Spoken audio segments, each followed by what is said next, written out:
Olá, nós já vimos nos vídeos anteriores 5 itens sobre o sacramento da reconciliação.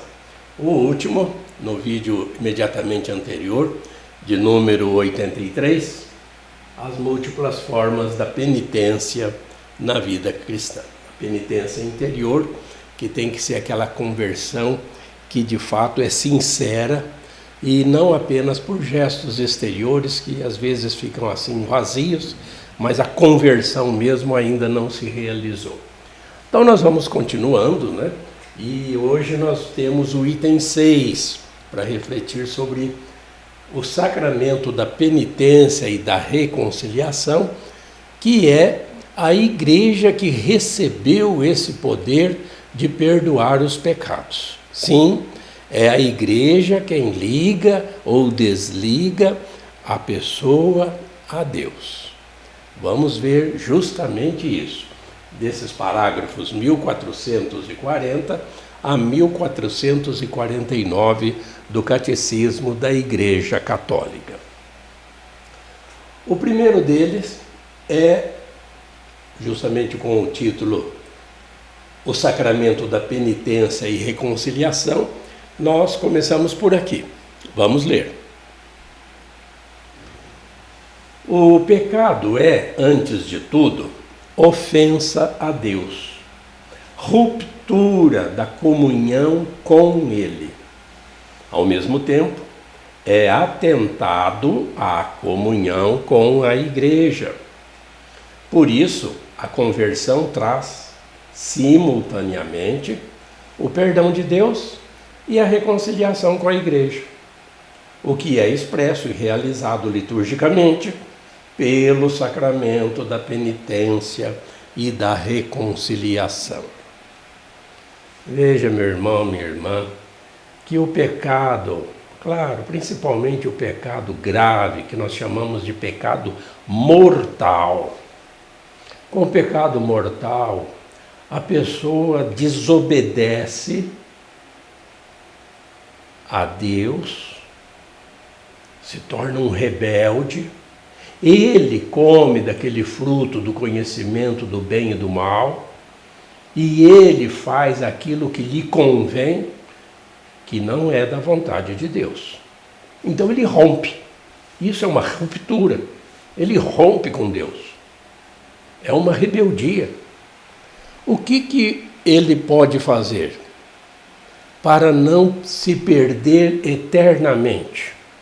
Porque, como nós já vimos, se uma pessoa morre em pecado mortal, nessa rebeldia, fica muito difícil a salvação. É muito difícil, sim, porque a pessoa desobedeceu por livre e espontânea vontade. Quando nós estivermos estudando a terceira parte do Catecismo sobre o pecado, nós também ainda vamos falar a respeito disso. Ele pode sim conseguir o perdão de Deus e também se reconciliar com a Igreja. Nós já temos falado aqui. Quando uma pessoa peca, como ela é, nós podemos comparar a uma célula do organismo, o corpo de Cristo, que é a Igreja. Essa célula está doente, ela prejudica o próximo, a Igreja. Isso que é a função comunitária das pessoas. Uma pessoa não é um ser isolado. Uma pessoa, ela é um ser social. Se a gente se comparasse a uma rede, digamos, uma rede, né? É uma rede de pesca, uma rede de gol, de futebol. Quando você mexe lá no cantinho, você mexe com a rede toda. Então, o pecado rompe com Deus, é uma ruptura, e ao mesmo tempo rompe com a Igreja. O que o sacramento da penitência ou da reconciliação pode fazer? Justamente isso. A pessoa com sua conversão, como nós já vimos no vídeo também anterior, a penitência interior, os seus modos de arrependimento, essa pessoa vai conseguir o perdão de Deus. e ao mesmo tempo, aqui simultaneamente, vai se reconciliar de novo com a igreja, entrar em comunhão com a igreja. Nos parágrafos seguintes, nós vamos ver que é só Deus quem perdoa pecados. Isso é uma verdade absoluta. Só Deus perdoa o pecado. Ah, mas e o padre? O padre, ele age em persona Christi, ele age por um mandato que recebeu de Deus. Vamos ler. Só Deus perdoa os pecados. Por ser o Filho de Deus, Jesus diz de si mesmo: o Filho do Homem tem na terra poder para perdoar pecados. E exerce esse poder divino. Teus pecados são perdoados. Mais ainda, em virtude de sua autoridade divina, transmite esse poder aos homens para que o exerçam em seu nome. Aqui a gente dá uma paradinha, apenas para ver essa citação aqui, que ela é importante, fundamental para esse momento da nossa reflexão. Aqui você enxerga o número 36, né, que você no catecismo também tem aí, é uma nota de rodapé. Nós já vimos que Jesus tem o poder de perdoar pecados e ele demonstra isso várias vezes. Um dos exemplos mais clássicos que nós temos dessa ação de Jesus Cristo perdoando pecados é aquela cena do paralítico que é descido, né, pelas pessoas pelo telhado da casa onde Jesus se encontra lá em Cafarnaum. E ali ele diz: teus pecados estão perdoados. Ele, como Deus, ele pode fazer isso. Ele perdoa os pecados. Na mesma hora, as pessoas acham que ele está blasfemando, porque só Deus perdoa o pecado. E Jesus está demonstrando que ele é Deus. Para curar uma paralisia, tirar o paralítico daquele leito, para Deus é a coisa mais fácil. Não tem dificuldade nenhuma Deus restabeleceu uma saúde de uma forma assim milagrosa, instantaneamente, só com o poder da sua palavra. Porque para Deus nada é impossível. É Deus quem faz o organismo humano. Ele sabe como restabelecer isso. Então, para que vocês saibam, disse Jesus para todos lá da casa, que eu tenho o poder de perdoar pecados, ele pegou e demonstrou assim. Falou para o homem do leito: levanta, pode ir embora, você está curado. Na mesma hora o paralítico levantou e estava pronto na sua integridade física.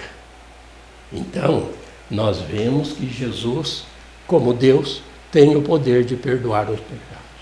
E aqui, nessa citação de número 36, a gente vai no livro de João, no capítulo 20, que é no mesmo dia da ressurreição.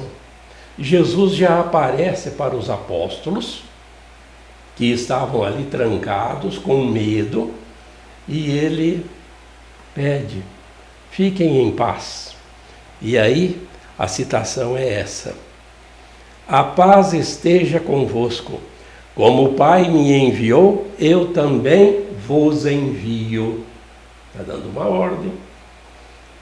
Dito isso, soprou sobre eles o Espírito Santo de Deus e falou: recebei o Espírito Santo. E aí vem o versículo 23. A quem perdoardes os pecados, lhes serão perdoados.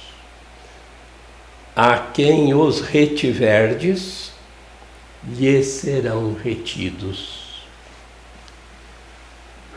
Está bem claro que Jesus, que já não iria mais ficar aqui na face da terra fisicamente, ele transmite esse poder que ele tem de perdoar pecados à igreja, aos apóstolos. Lembrem-se que Lá no capítulo 16 de Mateus, que é muito conhecido, ele já havia dito para Pedro: tu és Pedro, Cefas, pedra. Sobre esta pedra edificarei a minha igreja. Tudo que ligares na terra será ligado no céu. Tudo que desligares na terra será desligado no céu. Então, a gente vê nesse parágrafo 1441, de forma cristalina, esse poder de Deus transmitido à igreja. 1442, vamos ler. A vontade de Cristo é que toda a sua igreja, na oração, em sua vida, em sua ação, seja sinal e instrumento do perdão e da reconciliação, que ele nos conquistou ao preço do seu sangue. Todavia, ele confiou o exercício do poder de absolvição ao ministério apostólico, encarregado do ministério da reconciliação. O apóstolo é enviado em nome de Cristo, e é o próprio Deus que, por meio dele, exorta e suplica: reconciliai-vos com Deus. Já essa citação aqui, nós deixamos para você procurar aí na sua Bíblia. 2 Coríntios 5,18, 2 Coríntios 5,20. Tem mais algumas aqui no parágrafo anterior de Marcos. Inúmeras vezes que Jesus diz poder perdoar os pecados, demonstrando que ele é Deus, porque só Deus perdoa os pecados. E os apóstolos? Aqui nós temos Paulo. Os apóstolos mostrando que esse ministério lhes foi confiado e eles estão exercendo esse ministério. 1443. Reconciliando com Deus, também reconcilia com a igreja. Vamos ler. Durante sua vida pública, Jesus não só perdoou os pecados, mas também manifestou o efeito desse perdão. Reintegrou os pecadores perdoados na comunidade do povo de Deus, da qual o pecado os havia afastado ou até excluído. Um sinal evidente disso é o fato de Jesus admitir os pecadores à sua mesa. E mais ainda, de ele mesmo sentar-se à sua mesa, gesto que de modo estupendo exprime ao mesmo tempo o perdão de Deus e o retorno ao seio do povo de Deus. Quantas vezes as pessoas perdoadas, tua fé te salvou, Jesus admitia a sua mesa, comia com os pecadores convertidos, os seus novos discípulos. Olha que naquela época lá, a lei era severa. Aqueles que estivessem com pecado eram expulsos da comunidade, ficavam como que exilados, como que excomungados. Jesus os trazia de volta, comia com os pecadores que tinham ouvido a sua palavra. E os demais, que não aceitavam Jesus, ficavam boquiabertos e nervosos, raivosos com Jesus, procurando até um jeito de depois prendê-lo e matá-lo, como de fato fizeram. Então, Jesus traz de novo para o seio comunitário aqueles que foram salvos. Continuando, reconciliando com a igreja, nós temos agora esses dois parágrafos, o 1444 e o 1445. Continuando nossa reflexão, vamos ler. Conferindo aos apóstolos o seu próprio poder de perdoar os pecados, o Senhor também lhes dá a autoridade de reconciliar os pecadores com a igreja. Esta dimensão eclesial de sua tarefa exprime-se principalmente na solene palavra de Cristo a Simão Pedro: eu te darei as chaves do reino dos céus. Tudo o que ligares na terra será ligado nos céus, e tudo o que desligares na terra será desligado nos céus. O que nós citamos há pouco, não é? O munus, de ligar e desligar, munus, o serviço, de ligar e desligar, esse mistério que foi dado a Pedro, consta que também foi dado ao colégio dos apóstolos, unido a seu chefe. E aí vocês têm mais citações de Mateus 18 e Mateus 28 para você conferir na Bíblia. Parágrafo seguinte. As palavras ligar e desligar significam: aquele que excluirdes da vossa comunhão será excluído da comunhão com Deus. Aquele que receberdes de novo na vossa comunhão, Deus o acolherá também na sua. A reconciliação com a igreja é inseparável da reconciliação com Deus.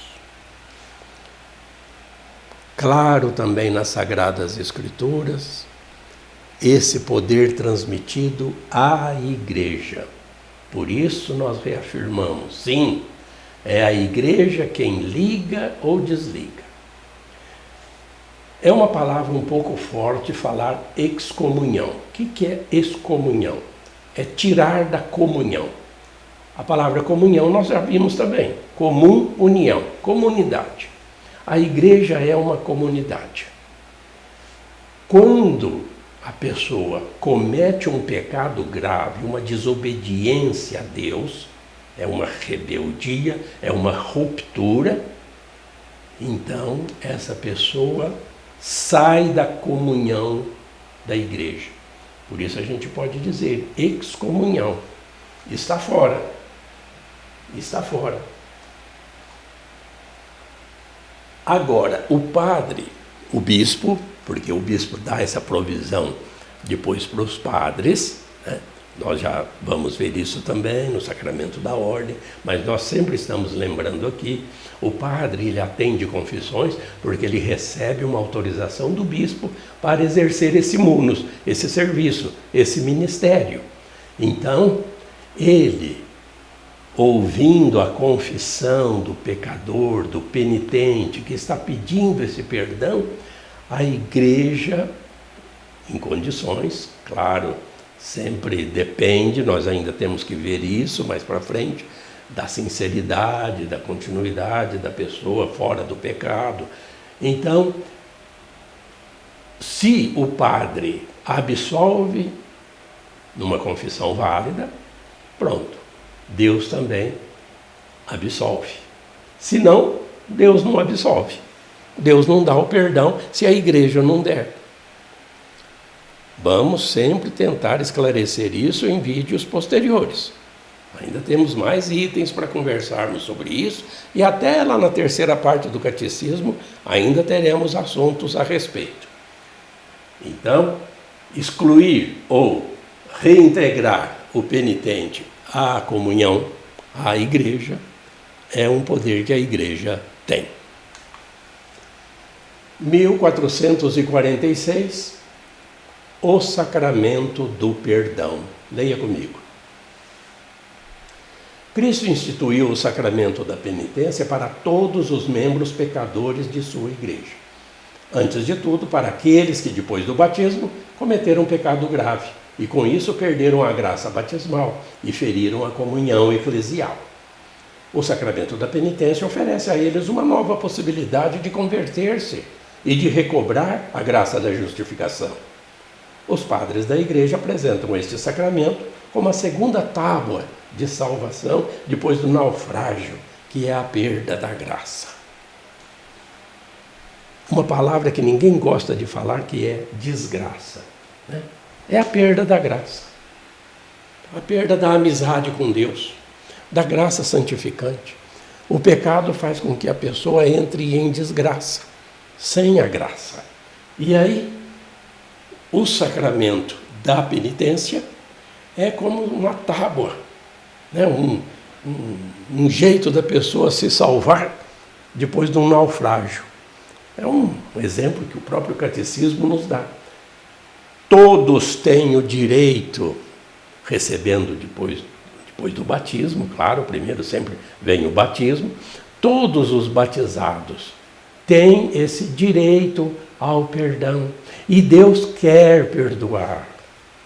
desde que a pessoa cumpra o que é necessário para este sacramento ter validade.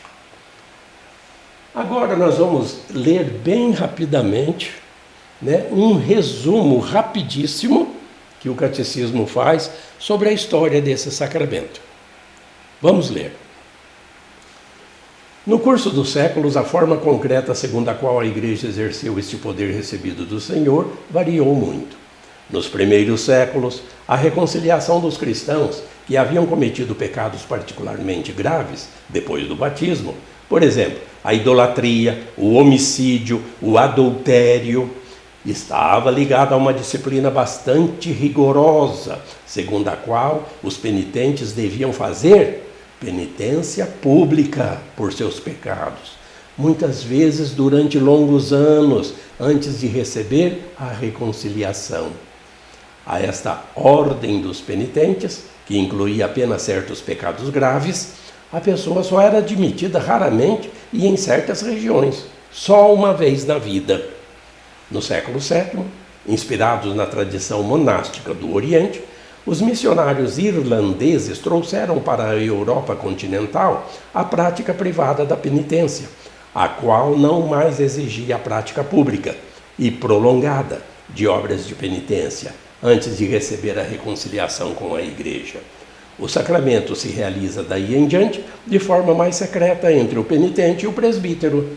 Esta nova prática previa a possibilidade da repetição, abrindo assim caminho para a frequência regular a este sacramento. Permitia integrar, numa única celebração sacramental, o perdão dos pecados graves e dos pecados veniais. Em linhas gerais, é essa forma da penitência praticada na Igreja até hoje. Resumindo tudo isso que nós lemos assim, meio rapidamente. Até o século VII, penitência pública para certos pecados. Não era assim auricular. Auricular significa, né? Aurícula, em latim, é orelha. Padre e o penitente, né? É a confissão auricular. Depois do século VII, isso foi admitido. Várias vezes, então, as pessoas precisando podem recorrer. Também se perdoa pecados veniais, não só os pecados graves, e essa é a prática que dura até hoje. Agora o parágrafo 1448 retoma esse assunto histórico. Vamos ler. Através das mudanças pelas quais passaram, ao longo dos séculos, a disciplina e a celebração desse sacramento, podemos discernir sua própria estrutura fundamental, que consta de dois elementos igualmente essenciais: os atos do homem que se converte sob a ação do Espírito Santo, a saber, a contrição, o arrependimento, a confissão, auricular, e a satisfação, a penitência que o confessor lhe atribuir. E a ação de Deus por intermédio da Igreja. A Igreja, que pelo bispo e por seus presbíteros concede em nome de Jesus Cristo o perdão dos pecados e fixa a modalidade da satisfação, ora pelo pecador e faz penitência com ele. Assim, o pecador é curado e reintegrado na comunhão eclesial. Ou seja, o padre ora, faz a oração, que nós ainda vamos ver, né, ainda nos próximos vídeos, e reconcilia com Deus e com a Igreja. Dependendo sempre, nós ainda também vamos estudar. Continue sempre aí com a gente, acompanhando esses nossos comentários, né, nos vídeos seguintes. O que é a contrição, como tem que ser a confissão, como que tem que ser feita também a satisfação, né, a prática da esmola, jejum, oração, que nós até já comentamos, ok? E para terminar, nós temos aqui o parágrafo 1449, terminar esse encontro de hoje. Vamos ler. A fórmula da absolvição, em uso na Igreja Latina, exprime os elementos essenciais deste sacramento. Nós vamos ver aí na oração. O Pai das misericórdias é a fonte de todo perdão. Ele opera a reconciliação dos pecadores pela Páscoa de seu Filho e pelo dom do seu Espírito, por meio da oração e do ministério da Igreja. E aqui nós vamos ler a fórmula que o padre reza no momento de dar a absolvição. Deus, Pai de misericórdia, que pela morte e ressurreição de seu Filho reconciliou o mundo consigo e enviou o Espírito Santo para a remissão dos pecados, te conceda, pelo ministério da Igreja, o perdão e a paz. E eu te absolvo dos teus pecados, em nome do Pai, e do Filho, e do Espírito Santo. Essa aqui é a fórmula que todo padre reza quando ele está te absolvendo dos pecados. E, como nós vimos aqui, tem os elementos essenciais do sacramento da penitência, está nessa fórmula. É Deus quem perdoa os pecados. Isso não se discute. Pai da misericórdia que é infinita, e Deus sempre quer o pecador de volta, arrependido. Morte e ressurreição do seu Filho. É Jesus quem redime os pecados na cruz, com o seu sacrifício, com suas dores, com o seu derramamento de sangue. Ele lava, purifica. Ele que nos salva, não somos nós que nos salvamos. Aí vem o dom do Espírito Santo, que permanece sobre a Igreja até o final dos tempos. Então vem a prece da Igreja. Te conceda, Deus, pelo ministério da Igreja. É ela quem liga ou desliga o pecador com Deus. Que lhe conceda o perdão e a paz. Tanto que o penitente, ele sai da confissão, como se diz, de alma lavada, né, em paz, livre de um peso que o pecado dá à pessoa, espiritualmente falando. E a fórmula, eu te absolvo, em nome da Igreja. Eu te absolvo dos teus pecados. E aí vem, enquanto ele traça o sinal da cruz sobre o penitente, em nome do Pai, e do Filho, e do Espírito Santo. Ele te absolve em nome da Santíssima Trindade. Não é pelo poder pessoal que ele tem, é em nome da Santíssima Trindade. Pelo munus que os bispos se transferem uns aos outros desde os apóstolos. E os bispos, porque eles são poucos para tanta gente, eles dão uma provisão para que os presbíteros, que são seus auxiliares ali, incardinados na sua diocese, possam também atender às confissões e reconciliar os convertidos, os pecadores, os penitentes, de novo ao Deus que é a fonte de todas as misericórdias, e também à Igreja, que nós sempre temos que permanecer juntos. Continue conosco que nós temos mais informações, mais comentários a respeito deste sacramento tão útil e necessário para a nossa caminhada de fé, né? Que seja sempre assim, né? Porque nos próximos vídeos nós já vamos para os próximos 5 itens que faltam das reflexões desse sacramento, ok?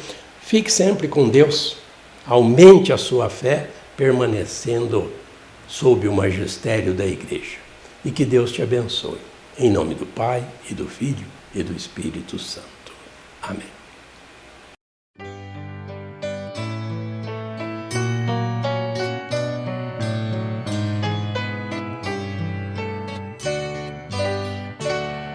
A fé é compromisso que é preciso repartir.